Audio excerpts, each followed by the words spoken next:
Hello everyone. अच्छा बच्चे, हमने पिछली क्लास में इनवॉइसेस का डिस्कशन हमने बेटा करना शुरू किया था। उस डिस्कशन को बेटा आगे बढ़ाते हैं और कुछ ना बेटे स्पेशल केसेस हम इस लेक्चर में बेटा डिस्कस करने वाले हैं। पहला स्पेशल केस बेटा ध्यान से समझना है, वो है रिवाइज्ड टैक्स इनवॉइस का। क्या होती है बेटा, मेरे साथ साथ हेडिंग जरा लिखना बेटा।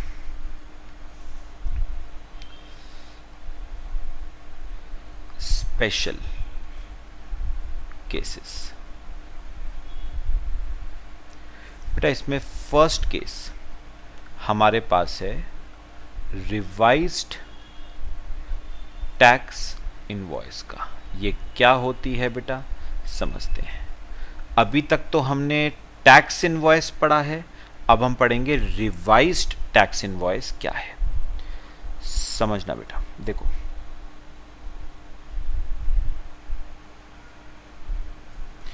बेटा, ये एक टाइमलाइन बनाओ। ये है फाइनेंशियल ईयर 1920।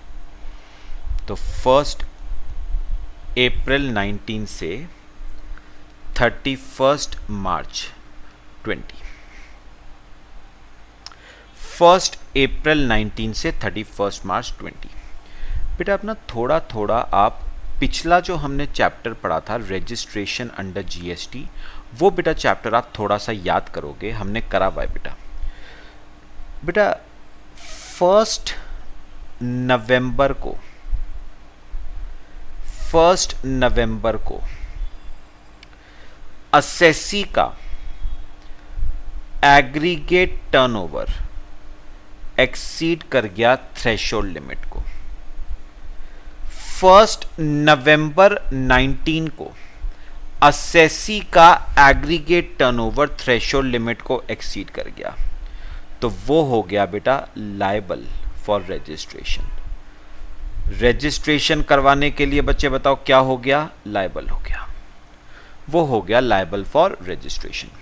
अब अगर आपको याद हो, हमने पिछले चैप्टर में पढ़ा था, जिस दिन आप रजिस्ट्रेशन के लिए लायबल होंगे ना, उस दिन से 30 दिनों के अंदर अंदर आपको रजिस्ट्रेशन करवाना ही करवाना है। तो आप किस दिन बेटा लायबल हुए, 1 नवंबर को। तो 1 नवंबर से अगर मैं 30 डेज काउंट करूं बेटा, तो 29 दिन नवंबर के आते हैं और 1 दिन दिसंबर का, यानी 1 दिसंबर तक आपको बेटा रजिस्ट्रेशन करवाना ही करवाना है। बात समझ आई? अच्छा, सपोज बेटा असेसी ने रजिस्ट्रेशन करवा लिया, गवर्नमेंट ने कहा था 30 दिनों में करवाना है, असेसी ने गवर्नमेंट की बात मान ली और उसने 20 दिसंबर 19 को उसने अप्लाई कर दिया फॉर रजिस्ट्रेशन। उसने 20 नवंबर 19 को अप्लाई कर दिया फॉर रजिस्ट्रेशन और गवर्नमेंट ने उसको रजिस्ट्रेशन सर्टिफिकेट दे दिया 25 तारीख को, 25 नवंबर 19 को रजिस्ट्रेशन सर्टिफिकेट इशूड। तो बात समझ आई? 20 नवंबर को उसने रजिस्ट्रेशन के लिए अप्लाई करा और 25 तारीख को गवर्नमेंट ने उसको रजिस्ट्रेशन सर्टिफिकेट इशू कर दिया। सब बताओ बेटा, बात समझ आई? कॉपी करो यहां तक बेटा। अब अगर आपको थोड़ा सा याद आए तो बेटा मैंने आपको बताया हुआ है कि अगर आप 30 डेज के अंदर अंदर रजिस्ट्रेशन के लिए अप्लाई कर देते हो, मतलब गवर्नमेंट की बात मान लेते हो, तो इफेक्टिव डेट ऑफ रजिस्ट्रेशन बेटा 1 नवंबर को ही इफेक्टिव डेट ऑफ रजिस्ट्रेशन माना जाएगा। ऑल्दो बेटा रजिस्ट्रेशन सर्टिफिकेट आपको 25 तारीख को मिला है, लेकिन गवर्नमेंट मान के चल रही है, अज्यूम करके चल रही है कि you are registered with effect from 1 November. You are registered with effect from 1 November. Back date से आपका रजिस्ट्रेशन हो गया है। बताओ बेटा, ये सब हमने रजिस्ट्रेशन चैप्टर में पढ़ा है। क्लियर हुआ सबको? तो मैं एक बार दोबारा रिपीट करता हूं। 1 नवंबर को आप रजिस्ट्रेशन के लिए हुए लायबल। गवर्नमेंट ने कहा था जिस दिन आप रजिस्ट्रेशन के लिए लायबल होंगे आपको 30 डेज के अंदर अंदर अप्लाई करना है फॉर रजिस्ट्रेशन। मैंने अच्छे बच्चे की तरह बेटा 20 तारीख को ही रजिस्ट्रेशन के लिए अप्लाई कर दिया, 25 तारीख को मेरा रजिस्ट्रेशन सर्टिफिकेट भी आ गया। गवर्नमेंट ने कहा क्योंकि तूने 30 दिनों के अंदर अंदर रजिस्ट्रेशन के लिए अप्लाई कर दिया था, तो हम तेरी इफेक्टिव डेट ऑफ रजिस्ट्रेशन किसको मानेंगे बेटा? 1 नवंबर को। मतलब हम ये मानेंगे कि तू 1 नवंबर से रजिस्ट्रेशन ले चुका है। ऑल्दो तुझे सर्टिफिकेट 25 तारीख को मिला है, लेकिन हम मान के चलेंगे यू आर रजिस्टर्ड रेट्रोस्पेक्टिवली, मतलब विद इफेक्ट फ्रॉम 1 नवंबर। समझ आया बेटा? सर आप ये सब हमें क्यों पढ़ा रहे हो? ये तो हम ऑलरेडी पढ़ चुके हैं। बेटा इसका ना यूज है। अब क्या यूज है बेटा, थोड़ी सी मेरी बात ना बेटा समझनी है, सुनना। मैं बेटा एक टाइमलाइन ना और बनाता हूं बेटा, छोटी सी बनाना, ज्यादा बड़ी नहीं बेटे, छोटी सी टाइमलाइन। अब इस टाइमलाइन पे भी बेटा मैं 2-3 डेट्स मार्क करूंगा और रिवाइज टैक्स इनवॉइस का फंडा बेटा क्या है वो समझेंगे। यहां पर मार्क करो इफेक्टिव डेट ऑफ रजिस्ट्रेशन। बेटा कौन सी थी इफेक्टिव डेट ऑफ रजिस्ट्रेशन? किसको माना जा रहा है? 1 नवंबर को आपकी इफेक्टिव डेट ऑफ रजिस्ट्रेशन माना जा रहा है। अब बताओ आपको रजिस्ट्रेशन सर्टिफिकेट कब इश्यू हुआ? 25 नवंबर को। ठीक है, date of issue of registration certificate. बात समझ आई बेटा? अब सुनना ध्यान से। समझ आया बेटा? सुनो अब मेरी बात ध्यान से बेटे। बच्चे अब उन्होंने क्या कहा है,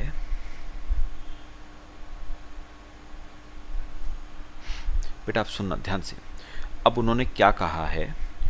उन्होंने बेटा कहा है कि अच्छा मेरे को पहले वैसे एक जनरल लॉजिकल बात बताओ बेटा। आपका वैसे देखा जाए तो रजिस्ट्रेशन सर्टिफिकेट आपको यहां पर इश्यू हुआ है बेटा, ठीक है? तो बेटा कायदे में आप जो टैक्स इनवॉइस इशू करोगे ना बेटा, कायदे में आप जो टैक्स इनवॉइस इशू करोगे वो इस डेट के बाद इशू करोगे बेटे। भाई आपका जीएसटी में रजिस्ट्रेशन कब हुआ है? 25 तारीख को। तो आप जो टैक्स इनवॉइस इशू करोगे अपने कस्टमर्स को, क्लाइंट्स को, वो 25 तारीख के बाद इशू करोगे। लेकिन गवर्नमेंट इसको इफेक्टिव डेट ऑफ रजिस्ट्रेशन तो मान ही नहीं रही। गवर्नमेंट तो इसको मान रही है इफेक्टिव डेट ऑफ रजिस्ट्रेशन। मतलब सोच के देखना बेटा, सोच के देखना, इस डेट और इस डेट के बीच में, इन दो डेट्स के बीच में बेटे अगर आपने कोई सप्लाई करी होगी,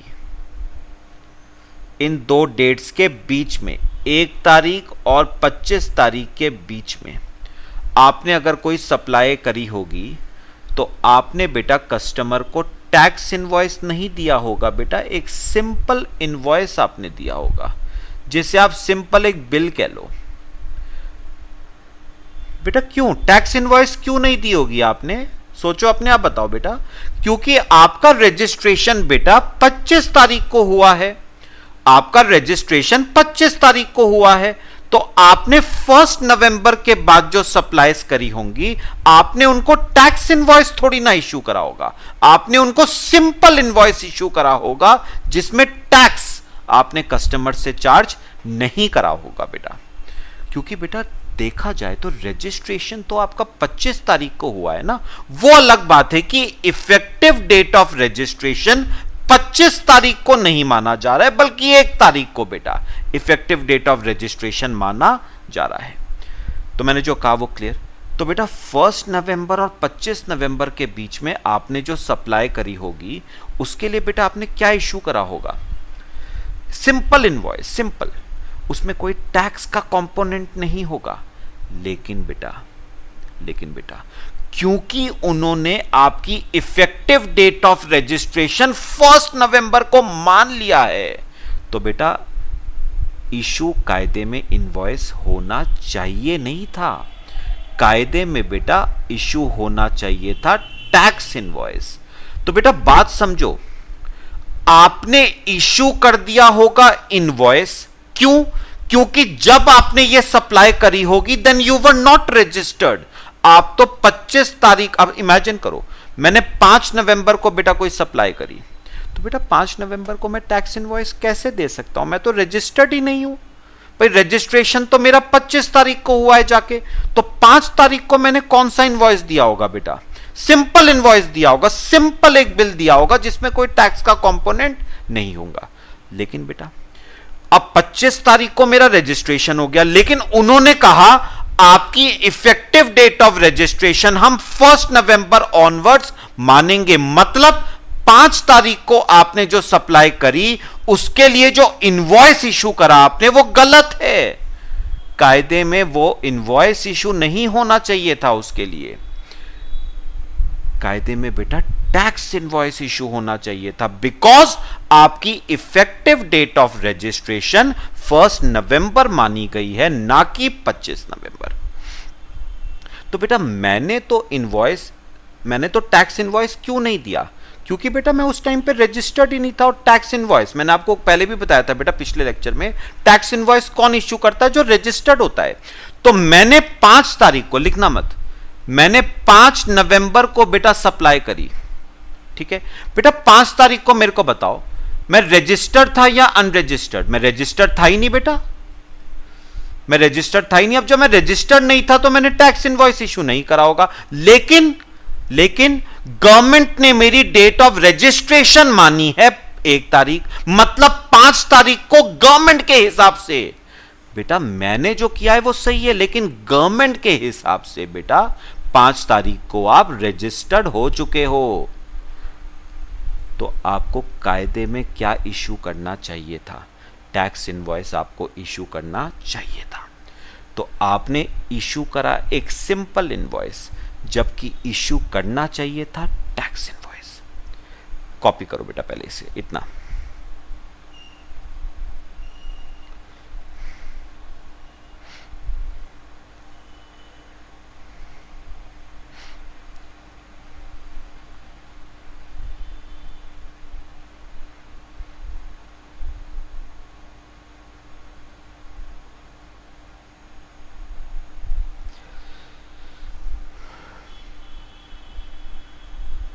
चलो बेटा कॉपी करो आप लोग, फिर मैं आगे की बात बेटा आपसे डिस्कस करता हूं। पहले कॉपी करो बेटा। केस समझ आया सबको? तो मेरे को एक बात दोबारा बताओ, आपने बेटा क्या इशू कर दिया होगा इनवॉइस 5 तारीख को, 5 नवंबर को? क्यों बेटा? क्योंकि आपके हिसाब से तो आप रजिस्टर्ड नहीं हो, और टैक्स इनवॉइस सिर्फ कौन इशू करता है? रजिस्टर्ड। लेकिन बेटा गवर्नमेंट के हिसाब से you are registered with effect from 1 November. तो आपको बेटा इनवॉइस नहीं, आपको इशू करना था टैक्स इनवॉइस। तो गवर्नमेंट के हिसाब से आपको इनवॉइस नहीं बेटा टैक्स इनवॉइस इशू करना था। तो गवर्नमेंट ने बेटा आप पता है क्या कहा? गवर्नमेंट ने कहा, सुनना बेटा बात जो मैं कहूंगा, गवर्नमेंट ने कहा आपने इस पीरियड में जितने भी इनवॉइसेस इशू करे हैं ना, टैक्स इनवॉइसेस नहीं, इनवॉइसेस, आपने जितने भी इस पीरियड में इनवॉइसेस इशू करे हैं उन्हें कर दो कैंसिल, या सिंपल वर्ड्स में बोलो तो वापस ले लो। रेसिपिएंट से वो इनवॉइसेस वापस ले लो और इशू करो, क्या इशू करो बेटा? Revised tax invoices. इन इनवॉइसेस के बदले इशू करो टैक्स इनवॉइसेस, जिसे हमने नाम दिया रिवाइज्ड टैक्स इनवॉइसेस। तो याद रखना बेटा, आपने उन्हें इशू क्या किया था? इनवॉइस। इशू होना क्या चाहिए था? Tax invoice. तो गवर्नमेंट कह रही है इनवॉइसेस वापस ले लो उनसे और टैक्स इनवॉइसेस उनको इशू कर दो। मैंने पूछा गवर्नमेंट से ये कब, कितने समय के अंदर अंदर इशू करने हैं? गवर्नमेंट ने कहा जिस दिन आपका रजिस्ट्रेशन हुआ है ना, मतलब जिस दिन आपको रजिस्ट्रेशन सर्टिफिकेट इशू हुआ है वहां से 1 महीने के अंदर अंदर, तो 25 नवंबर से 1 महीने के अंदर अंदर मतलब 25 दिसंबर 19 तक आपको रिवाइज टैक्स इनवॉइसेस इशू करने हैं। Due date for issue of revised tax invoices. मेरे ख्याल से बेटा बात समझ आई सबको।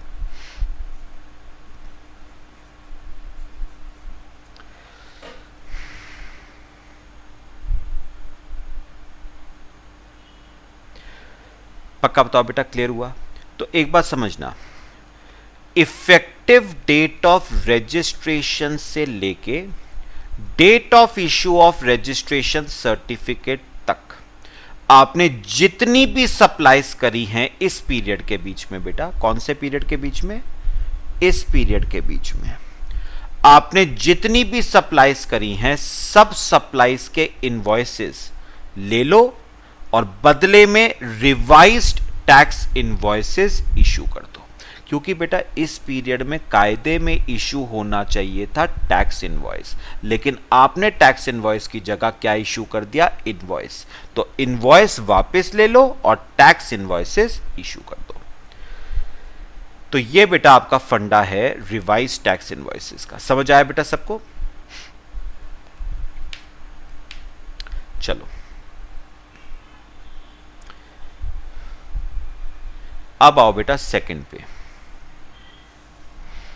Consolidated revise tax invoice. Simple है बेटा, ये देखना, to be issued by a registered person to an unregistered person in respect of all taxable supplies during such period. बेटा अभी समझ लेते हैं, आ जाओ जरा। ये क्या है? Consolidated revise tax invoice. Second point लिखो बेटे,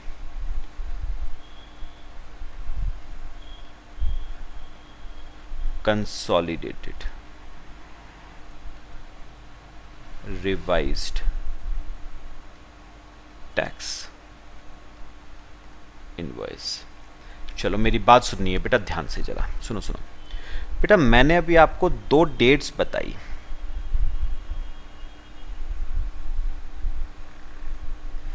मैंने बेटे अभी आपको 2 डेट्स बताई। एक तो मैंने बताई 1 नवंबर, जिसे हमने नाम दिया इफेक्टिव डेट ऑफ रजिस्ट्रेशन, और दूसरी मैंने बताई आपको 25 नवंबर, जिसे हमने नाम दिया date of issue of registration certificate.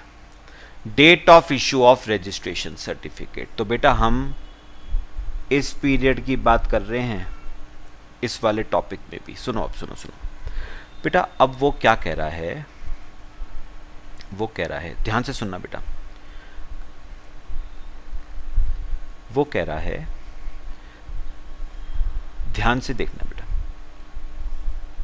वो कह रहा है इस पीरियड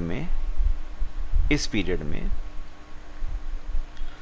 एक रजिस्टर्ड सप्लायर है, जिसके लिए हम ये वाला केस कर रहे हैं बेटा, रजिस्टर्ड सप्लायर है, और एक अनरजिस्टर्ड रेसिपिएंट है। एक रजिस्टर्ड सप्लायर है और एक अनरजिस्टर्ड रेसिपिएंट है। सुनना बेटा, सप्लायर क्या है? रजिस्टर्ड है ना, इफेक्टिव डेट ऑफ रजिस्ट्रेशन 1 नवंबर है, और रेसिपिएंट कौन है? अनरजिस्टर्ड, उसने जीएसटी में रजिस्ट्रेशन नहीं ले रखा है। सुना, उन्होंने कहा रजिस्टर्ड सप्लायर ने अनरजिस्टर्ड रेसिपिएंट को इस पीरियड के दौरान कुछ सप्लाईज करी हैं बेटा, जैसे 3 तारीख को सप्लाई करी 1500 रुपए की, फिर 5 तारीख को सप्लाई करी 2000 रुपए की, फिर 15 तारीख को सप्लाई करी 3500 रुपए की। तो इस पीरियड के बीच में सप्लायर ने जो कि रजिस्टर्ड है उसने अनरजिस्टर्ड रेसिपिएंट को 3 सप्लाईज करी हैं विद इन दिस पीरियड। तो बेटा गवर्नमेंट क्या कह रही है?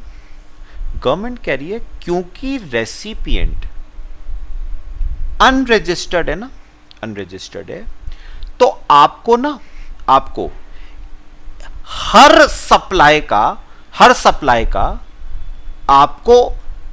हर सप्लाई का individual revise tax invoice issue करने की जरूरत नहीं है। आप तीनों सप्लाईज का एक consolidated revised tax invoice issue कर सकते हो।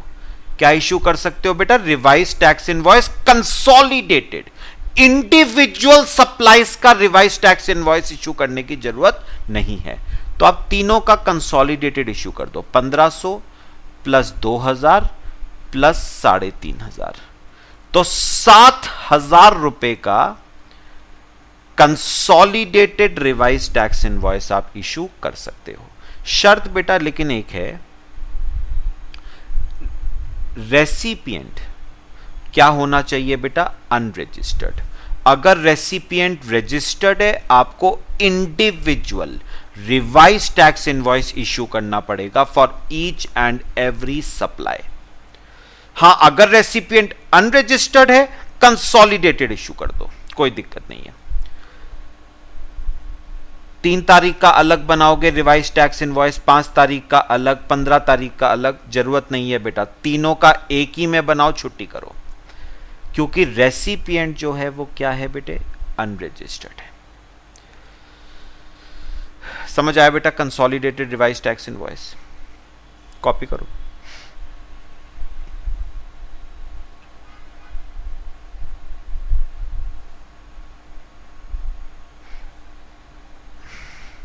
करें बेटे आगे। चलो अगला बेटा, एक छोटा सा एक नोट है, जरा पढ़ना। However in case of inter state supply, अगर बेटा इंटर स्टेट सप्लाई का केस है, consolidated revise tax invoice can not be issued in respect of value of supply exceeding 2.5 lakh रुपए।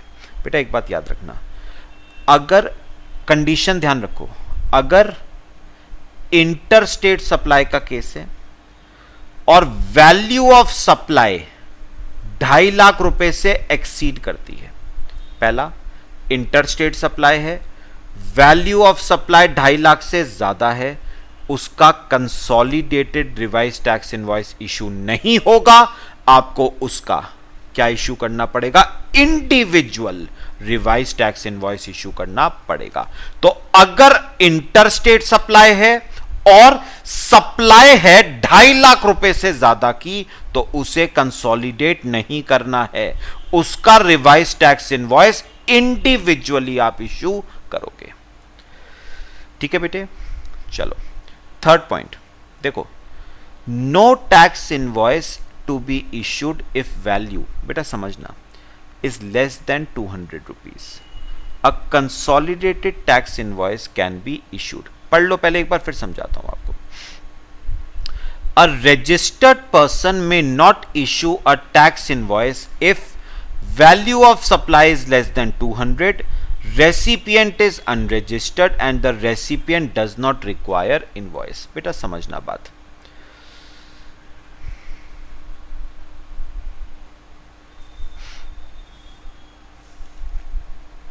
थर्ड नो टैक्स इनवॉइस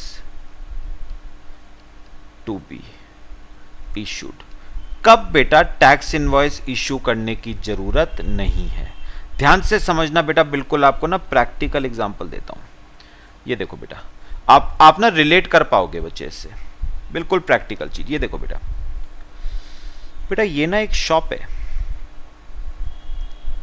ये एक शॉप है, ठीक है बेटा। ये अपनी शॉप पे ना टॉफीज, चॉकलेट्स कन्फेक्शनरी आइटम्स, ये सब बेचता है। तो ये बेटा काउंटर है और वो इस काउंटर पे बेटा टॉफीज,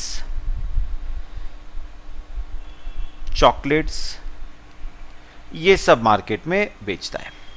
अब क्या हुआ बेटा, ध्यान से सुनना बेटा, एक छोटा सा बच्चा, ये एक छोटा सा बच्चा है बेटा, ये आया इसके पास दुकान पे, ये इसकी शॉप पे आया बेटा। इसने कहा अंकल अंकल एक टॉफी देना, अंकल अंकल एक टॉफी देना। ये आया था बेटा, एग्जाम्पल ले रहा हूं वैसे ही, 5 तारीख को 5 अप्रैल सपोज, सुबह 10 बजे, अंकल अंकल एक टॉफी देना। बेटा अंकल ने टॉफी निकाली अपने डब्बे से, जार जो था, और पकड़ा दी बच्चे को।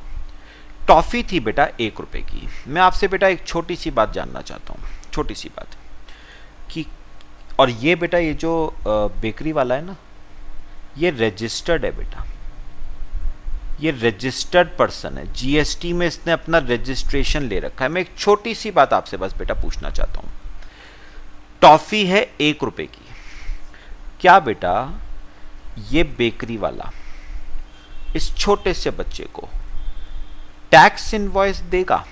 कुछ ऐसे, वैल्यू ऑफ सप्लाई 1 रुपए, उस पे लगा दो जीएसटी 18% का, 18 पैसे का जीएसटी, तो बेटा निकाल 1 रुपए 18 पैसे निकाल।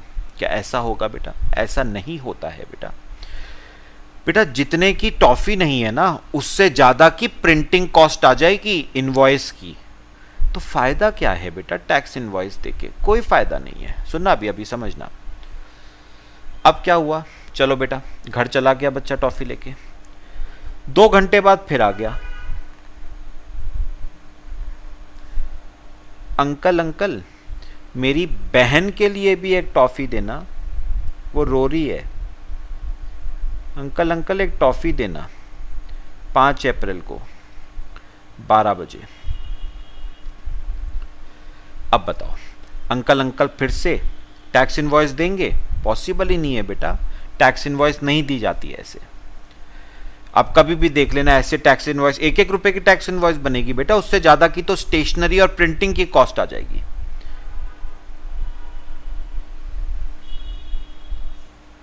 थोड़ी सी देर चैन से बैठा ये बच्चा, फिर आ गया, अंकल अंकल अब 2 टॉफी देना, अंकल अंकल टॉफी देना, घर में कुछ दोस्त आए हैं मेरे। 4 बजे फिर आ गया, क्या अंकल अंकल इनवॉइस देंगे बेटा उसे? पॉसिबल ही नहीं है बेटा, 1-1 2-2 टॉफी की इनवॉइस थोड़ी ना होती है, 1-1 2-2 रुपए की। पक्का? तो एक बात मुझे बेटा समझ आई, ध्यान से सुनना। अब आओ रीडिंग मारो,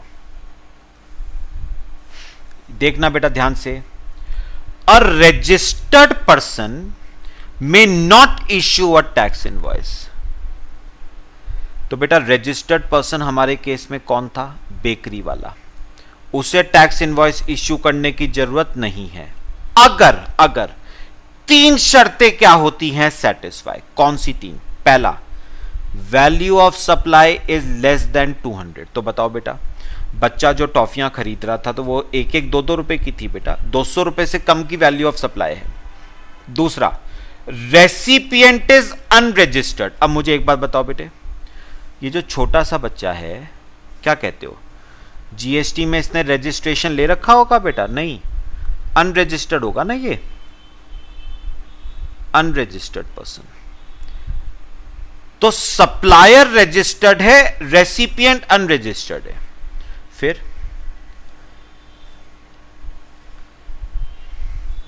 तीसरा बेटा, recipient does not require tax invoice. मैंने बेटा छोटे बच्चे से पूछा, मैंने कहा टैक्स इनवॉइस लेगा? 1 टॉफी ले रहा है तू, टैक्स इनवॉइस दूं तेरे को चाहिए? कह रहा मुझे क्या भैया पता टैक्स इनवॉइस क्या होती है, मैं क्या करूंगा टैक्स इनवॉइस का, रखो अपने पास ही रखो। इसका मतलब बेटा तीनों शर्तें सेटिस्फाई होती हैं। पहली बात, सप्लाई की वैल्यू 200 रुपए से कम है, रेसिपिएंट अनरजिस्टर्ड है और उसे टैक्स इनवॉइस नहीं चाहिए, तो बेटा फिर टैक्स इनवॉइस देने की जरूरत क्या है? No tax invoice will be issued by supplier to recipient.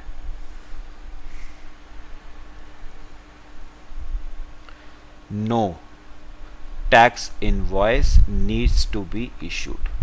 क्यों बेटा? दोबारा बता दो.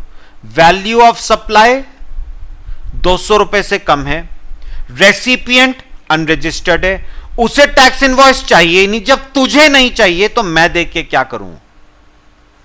बेटा इतने की तो वैल्यू ऑफ सप्लाई नहीं है, जिससे ज्यादा की बेटा प्रिंटिंग कॉस्ट और स्टेशनरी की कॉस्ट आ जाएगी. पक्का बताओ, बात समझ आई? तो अगर 3 शर्तें सेटिस्फाई होती है ना, तो registered person need not issue a tax invoice to the recipient. लेकिन बेटा उन्होंने फिर एक बात और कही है. उन्होंने क्या कहा है? बल्कि वो रजिस्टर्ड पर्सन क्या कर सकता है? Instead such person shall issue अ कंसोलिडेटेड टैक्स इनवॉइस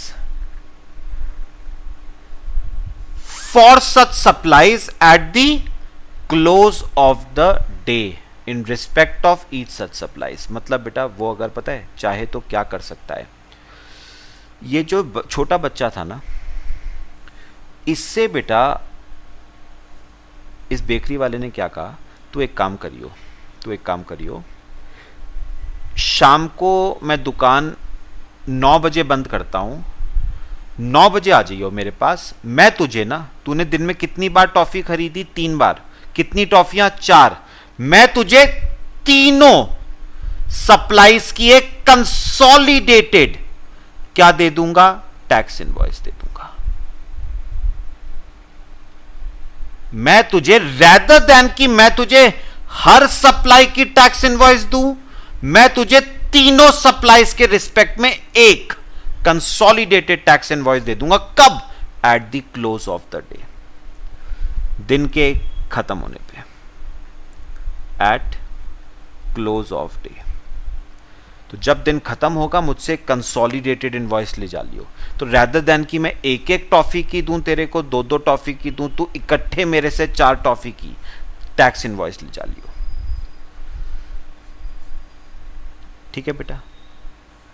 तो याद रखना, अगर वैल्यू ऑफ सप्लाई 200 रुपए से कम है, रेसिपिएंट अनरजिस्टर्ड है और उसे टैक्स इनवॉइस नहीं चाहिए, तो उस केस में registered supplier need not issue a tax invoice. Instead वो सारी सप्लाईज जो एक दिन में हुई हैं, सारी सप्लाईज जो एक दिन में हुई हैं, उस अनरजिस्टर्ड पर्सन को उनके बदले एक कंसोलिडेटेड टैक्स इनवॉइस इशू कर सकता है at the end of the.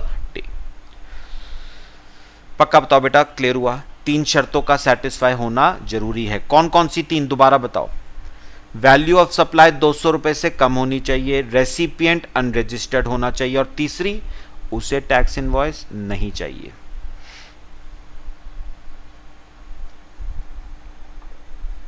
ठीक है बेटा? कॉपी करो इसे, फिर आगे चलते हैं. चलें आगे. देखो, बिल ऑफ सप्लाई. बेटा अब आपको अच्छी तरह पता है बिल ऑफ सप्लाई क्या होता है. तो एक बात बेटा समझो, जो टैक्स इनवॉइस इशू नहीं कर सकता ना, वो फिर बिल ऑफ सप्लाई इशू करेगा बेटा. अब मुझे बताओ, टैक्स इनवॉइस कौन इशू नहीं कर सकता? Person opting for composition scheme can not issue tax invoice because he can not collect tax from customer. तो वो क्या इशू करेगा? Bill of supply. Person opting to pay tax at a concessional rate, मतलब service providers other than restaurant service, कल किया था बेटा हमने, वो भी अपने कस्टमर से टैक्स कलेक्ट नहीं कर सकते, तो वो भी क्या इशू करेंगे? Bill of supply. अच्छा, जो लोग बेटा एग्जेम्प्ट सप्लाईज कर रहे हैं या for that matter non taxable supplies कर रहे हैं, वो भी रेसिपिएंट से टैक्स कलेक्ट नहीं कर सकते, तो वो भी क्या इशू करेंगे बेटा? Bill of supply. तो 3 लोग हैं जो बिल ऑफ सप्लाई इशू करेंगे. कौन कौन? Person opting for composition scheme, person opting to pay tax at a concessional rate and person supplying exempted goods services or both। तो ये तीनों बेटा कस्टमर से टैक्स कलेक्ट नहीं कर सकते, therefore they can not issue tax invoice. Tax invoice नहीं issue करेंगे तो क्या इशू करेंगे बेटा? Bill of supply.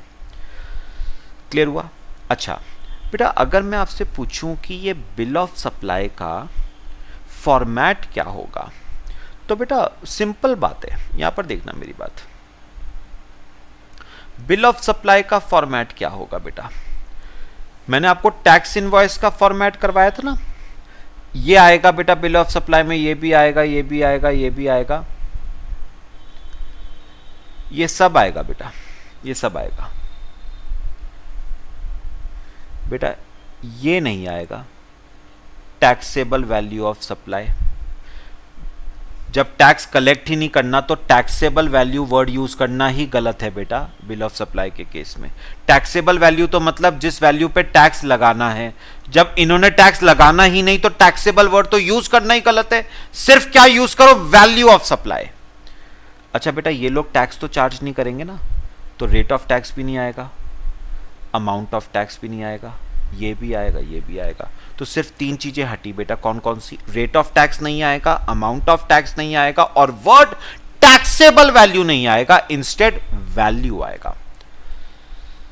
ठीक है, बाकी बेटा सारी चीजें सेम रहेंगी फॉर्मेट में। पढ़ो। Since no tax is charged by above persons from recipient, therefore bill of supply does not contain details regarding rate of tax नहीं आएगा and amount of tax नहीं आएगा। Also the value shown in bill of supply is not taxable value। बेटा taxable value तो वो होती है जिसपे टैक्स आना है, वैल्यू जिसपे टैक्स आना है। ये नहीं, इन्होंने तो टैक्स लगाना ही नहीं है ना, तो टैक्सेबल वर्ड क्यों यूज करते हो? खाली वैल्यू वर्ड बोलो। अच्छा अब बताओ, एक छोटी सी बात पूछूं बेटा आपसे। ऐसा भी तो हो सकता है कि कोई पर्सन टैक्सेबल सप्लाईज के साथ साथ एग्जेम्प्टेड सप्लाईज भी दे रहा हो। समझो बेटा, कोई पर्सन टैक्सेबल सप्लाईज के साथ साथ, सपोज बेटा मेरा पेट्रोल पंप है, मैं पेट्रोल देता हूं, petrol is an exempt supply, मतलब नॉन टैक्सेबल, और मैं मशीन ऑयल बेचता हूं बेटा साथ में, मशीन ऑयल इज टैक्सेबल, तो मैं टैक्सेबल सप्लाई भी कर रहा हूं और मैं एग्जेम्प्ट सप्लाई भी कर रहा हूं, तो मैं क्या इश्यू करूंगा बेटा? ये तो कंफ्यूजन हो गई ना। मैं टैक्सेबल सप्लाई भी कर रहा हूं और मैं एग्जेम्प्ट सप्लाई भी कर रहा हूं, तो मैं क्या इश्यू करूंगा? क्योंकि बेटा टैक्सेबल सप्लाई के लिए होता है टैक्स इनवॉइस, एग्जेम्प्ट सप्लाई के लिए होता है बिल ऑफ सप्लाई। अब तो मैं दोनों करता हूं, तो क्या इश्यू करूंगा मैं इश्यू करूंगा invoice cum bill of supply. बेटा एक डॉक्यूमेंट बनता है जिसे हम कहते हैं invoice cum bill of supply. It can be used either as a tax invoice or as a bill of supply. ठीक है, चलो अगले दो पॉइंट्स बेटा मैं आपको एक साथ पढ़ाऊंगा, रिसिप्ट वाउचर और रिफंड वाउचर। आओ बेटा मेरे साथ साथ एग्जांपल आपको देके समझाता हूं।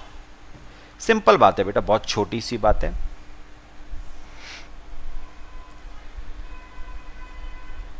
Receipt and refund voucher.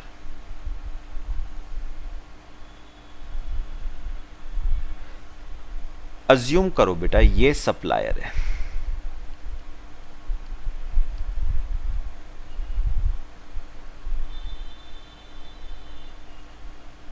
ये सप्लायर है और ये बेटा आपका रेसिपिएंट है। ध्यान से देखना है बेटा, बहुत सिंपल सा कंसेप्ट है, देखना बेटा। ये रेसिपिएंट है बेटा। अब हुआ क्या, जैसे हम लोगों ने ना बेटा पढ़ा हुआ है, रेसिपिएंट ने सप्लायर को दिया बेटा एडवांस। रेसिपिएंट ने सप्लायर को क्या दिया बेटा? एडवांस दिया अगेंस्ट सप्लाई ऑफ गुड्स और सर्विस और बोथ। तो रेसिपिएंट ने सप्लायर को क्या दिया? इनवॉइस। बेटा अब इस एडवांस के बदले सप्लायर रेसिपिएंट को बेटा इशू करता है रिसिप्ट वाउचर। बेटा receipt voucher is an evidence, it is a proof कि सप्लायर को रेसिपिएंट से पैसा रिसीव हो गया है। तो रेसिपिएंट ने सप्लायर को एडवांस दिया, सप्लायर प्रूफ के तौर पे रेसिपिएंट को क्या देगा? Receipt voucher. जैसे बेटा आप जब फीस देते हो मुझे, मैं आपको फीस रिसिप्ट देता हूं ना, that fees receipt is receipt voucher. बेटा इट इज एन एविडेंस कि मैंने आपसे एडवांस लिया है, वो एक सबूत है कि आपने मुझे पैसा पे करा है। अब बेटा ध्यान से सुनना मेरी बात। चलो, रेसिपिएंट ने मुझे एडवांस दिया, मैंने एडवांस के अगेंस्ट रेसिपिएंट को दे दिया रिसिप्ट वाउचर। अब बेटा होना क्या था, मुझे इस एडवांस के अगेंस्ट आपको देनी थी सप्लाई, चाहे गुड्स की चाहे सर्विस की, लेकिन किसी वजह से बेटे मैं आपको सप्लाई नहीं दे पा रहा हूं, मैं आपको सप्लाई नहीं दे पा रहा हूं बेटा। अब इमेजिन करो, एक सिंपल एग्जांपल, आपने बेटा मेरा बैच ज्वाइन किया, ठीक है, आप लोगों ने मुझे फीस एडवांस में पे करी, मैंने आपको क्या दिया बेटा? Receipt voucher. लेकिन बेटा किसी वजह से ये लॉकडाउन आ गया है ना, क्लासेस कंटिन्यू नहीं हो पाई, सपोज मैं ऑनलाइन क्लासेस भी नहीं ले पाया, तो आपने कहा कि सर हमने आपको एडवांस में फीस दी थी, लेकिन आपने अपनी सर्विसेज तो हमें सप्लाई करी नहीं, तो हमारा पैसे का रिफंड दो हमें, हमने जो जो एडवांस आपको दिया है हमें रिफंड चाहिए। तो एक बात सुनो बेटा, रेसिपिएंट ने सप्लायर को बेटा एडवांस दिया, सप्लायर ने उस एडवांस के बदले रेसिपिएंट को रिसिप्ट वाउचर दिया। अब किसी कारणवश सप्लायर रेसिपिएंट को सप्लाई नहीं दे पाया। अब एक बात बताओ बेटा, ऑब्वियस सी बात है, जब सप्लाई नहीं दे पाया तो सप्लायर ने रेसिपिएंट के ऊपर इनवॉइस इशू भी नहीं करा होगा, सप्लायर ने रेसिपिएंट को इनवॉइस भी इशू नहीं करा होगा। तो अब बेटा सप्लायर का ये फर्ज बनता है कि वो रेसिपिएंट को क्या दे बेटा? Refund voucher. वो रेसिपिएंट को क्या दे? Refund voucher. मतलब जो पैसा मैंने आपसे लिया था वो पैसा मैं आपको लौटा रहा हूं। बात समझ आई बेटा? तो रिसिप्ट वाउचर क्या होता है बेटा? रेसिपिएंट सप्लायर को जब एडवांस देता है तो सप्लायर उसके प्रूफ में जो वाउचर देता है दैट इज रिसिप्ट वाउचर। लेकिन किसी कारणवश अगर सप्लायर रेसिपिएंट को सर्विसेज या गुड्स की सप्लाई ना कर पाए तो बदले में वो रेसिपिएंट को क्या इशू कर देता है? Refund voucher. समझ आया बेटा सबको? ये आपका बेटा receipt voucher and refund voucher, simple सा बेटा। तो मुझे एक बात बताओ, मैंने आपसे बेटा फीस एडवांस में ली तो बदले में आपको क्या दूंगा बेटे? Receipt voucher.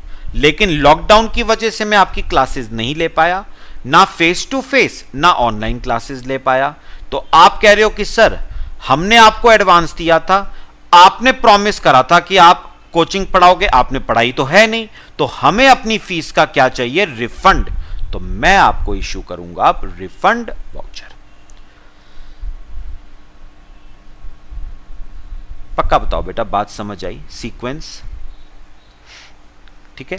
करें फिर लास्ट पॉइंट बेटा आज का। देखो ये भी बेटा खैर सिंपल सा है, invoice and payment voucher in case of reverse charge. अब बेटा एक बार जरा इसे भी ना मेरी बात समझना बेटा, हेडिंग लिखो बेटा मेरे साथ साथ, रिवर्स चार्ज।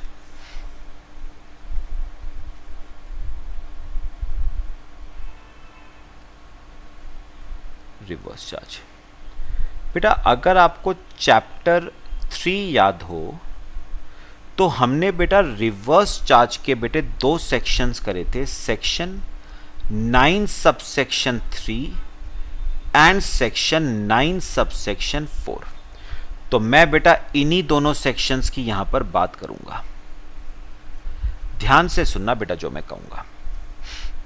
रिवर्स चार्ज, चलो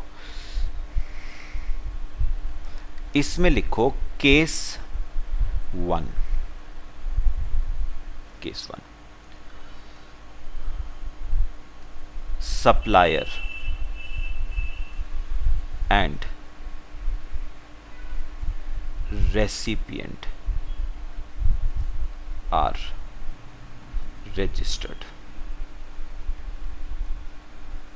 दोनों रजिस्टर्ड हैं बेटा, सप्लायर भी रजिस्टर्ड है, रेसिपिएंट भी बेटा रजिस्टर्ड है। सप्लायर और रेसिपिएंट दोनों बेटा रजिस्टर्ड है। अब सुनना बेटा, बेटा सप्लायर ने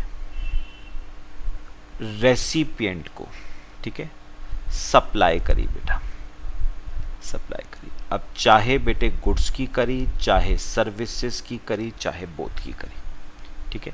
और जो ये सप्लाई करी है सप्लायर ने, वो बेटा आती है रिवर्स चार्ज पे। मतलब इसके ऊपर, इस सप्लाई के ऊपर रिवर्स चार्ज क्या करता है बेटा, एप्लीकेबल है। इस सप्लाई के ऊपर रिवर्स चार्ज एप्लीकेबल है। इस सप्लाई के ऊपर रिवर्स चार्ज क्या है बेटे, एप्लीकेबल है। समझ आया बेटा सबको? अच्छा, अब सुनना बेटा, बेटा इसमें होता क्या, इसमें वही सिस्टम वही है बेटा। सप्लायर रेसिपिएंट को बेटा क्या इशू करेगा, टैक्स इनवॉइस।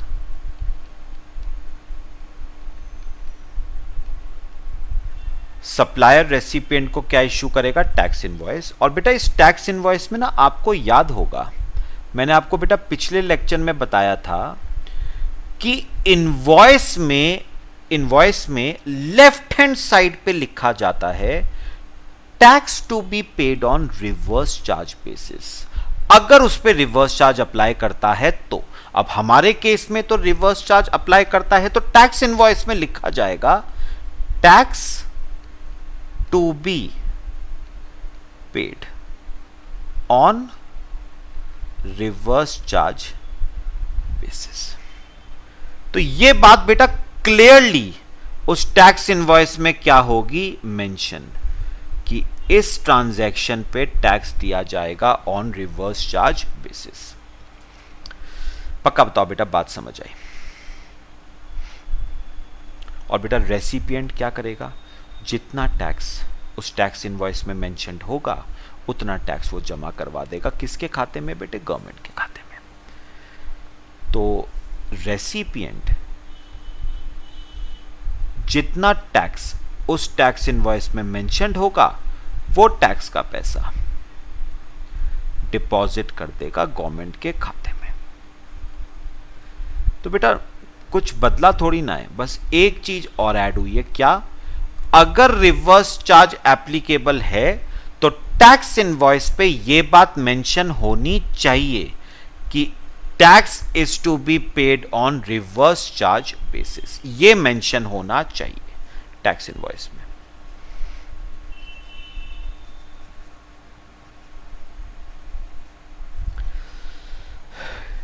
सिंपल है बेटा, कॉपी करो। फिर मैं आपको केस 2 कराता हूं, वो बेटा थोड़ा सा डिफरेंट है।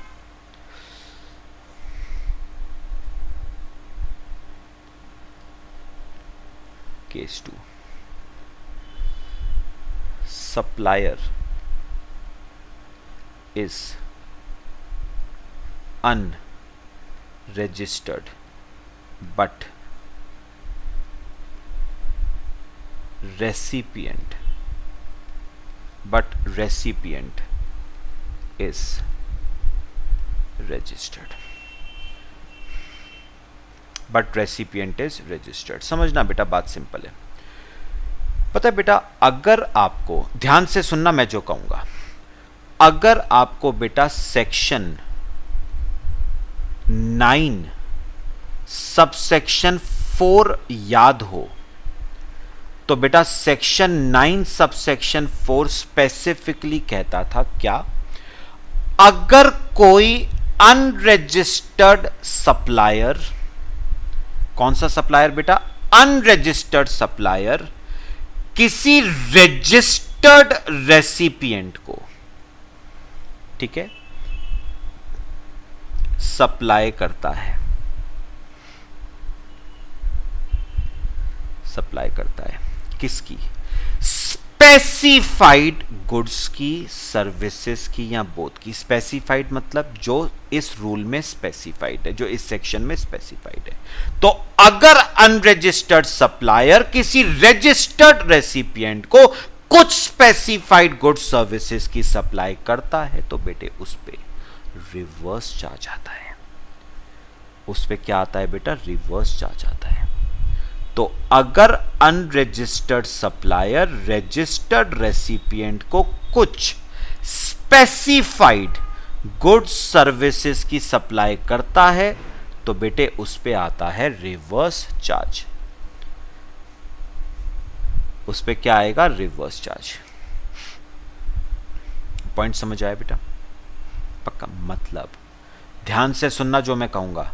मतलब बेटा लायबिलिटी टू पे सप्लायर की नहीं होगी, लायबिलिटी टू पे बेटा रेसिपिएंट की होगी।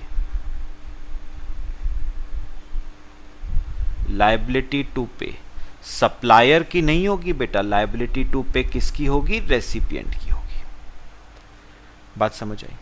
अब बेटा एक सोचने वाली बात जो मेरे दिमाग में थोड़ी सी बेटा आ रही है वो क्या है, अभी तक बेटा हमने टैक्स इनवॉइस के जितने भी केस करे हैं बेटा, एक लॉजिकल बात समझ आती है। टैक्स इनवॉइस कौन किसको इश्यू करता है बेटा?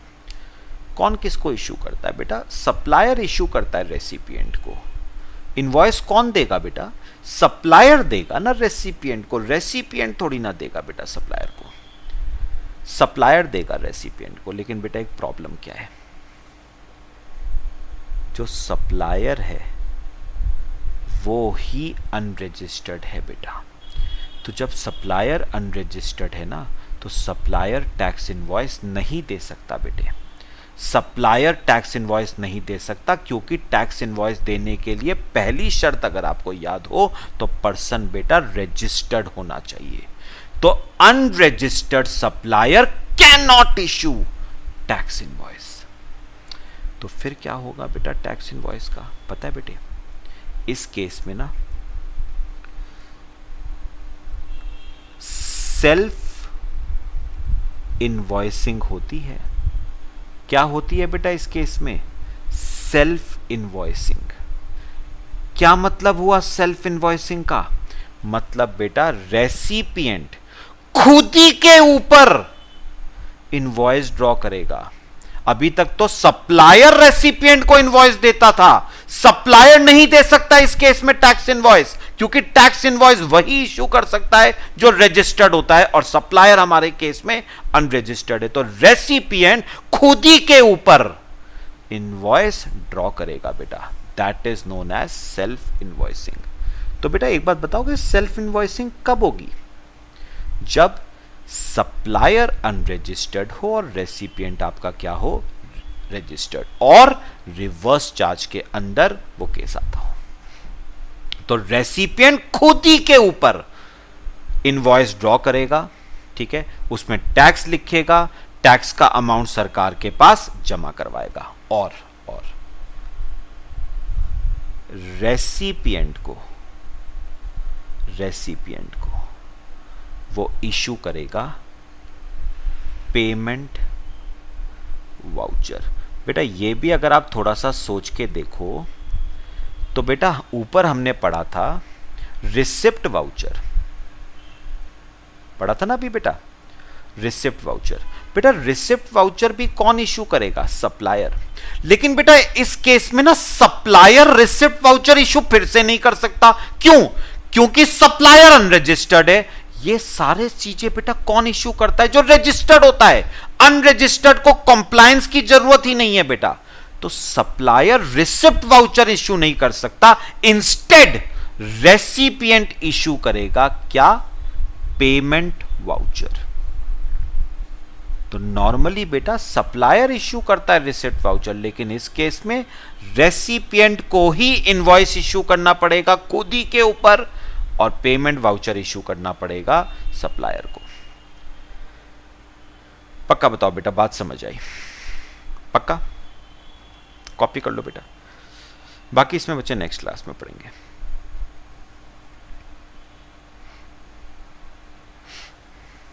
ठीक है,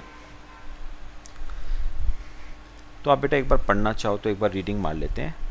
अ registered person who is liable to pay tax under reverse charge shall issue an invoice in respect of goods, services or both received by him from an unregistered supplier।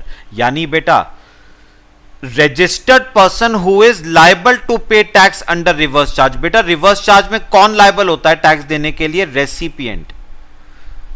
तो recipient shall issue an invoice, मतलब recipient खुद ही को invoice issue करेगा। मतलब this is a case of self invoicing. भाई मैं खुद ही को इनवॉइस दे रहा हूं, मतलब सेल्फ इनवॉइसिंग है। In respect of goods, services or both receive from an unregistered supplier, provided बेटा सप्लायर अनरजिस्टर्ड होना चाहिए। बेटा अगर सप्लायर रजिस्टर्ड है तो सेल्फ इनवॉइसिंग करने की क्या जरूरत है? फिर तो सप्लायर ही आपको टैक्स इनवॉइस दे देगा ना। सेल्फ इनवॉइसिंग करने की जरूरत तो तब है जब सप्लायर अनरजिस्टर्ड है। 10 a recipient liable to pay tax under reverse charge has to issue invoice only when supplies have been received from an unregistered supplier. Besides, a registered person is also required to issue a payment voucher at the time of making payment to the supplier। तो बेटा इस वाले case में ना, इस वाले case में बेटा केस 2 में सब काम बेटा रेसिपिएंट को ही करना है। खुद ही के ऊपर इनवॉइस उसी को जनरेट करना है, पेमेंट वाउचर भी उसी को इश्यू करना है, टैक्स भी उसी को देना है, कॉम्प्लायंसेस भी उसी को करने हैं। अनरजिस्टर्ड सप्लायर की बेटे कोई लायबिलिटी नहीं है। क्यों? क्योंकि उसने बेटा जीएसटी में रजिस्ट्रेशन ले ही नहीं रखा है। सारे कंप्लायंसेस रेसिपिएंट को फॉलो करने पड़ेंगे, इनवॉइस भी, पेमेंट वाउचर भी, जमा करवाने की लायबिलिटी भी। चलो बच्चे, बाकी बेटा नेक्स्ट क्लास में डिस्कस करते हैं। क्लियर हुआ हमने जितने बेटा आज लीगल एस्पेक्ट्स करे, स्पेशल केसेस, बेटा कुछ बातें हम कल करेंगे। कल ये चैप्टर आपका फिनिश करेंगे। Till then thank you.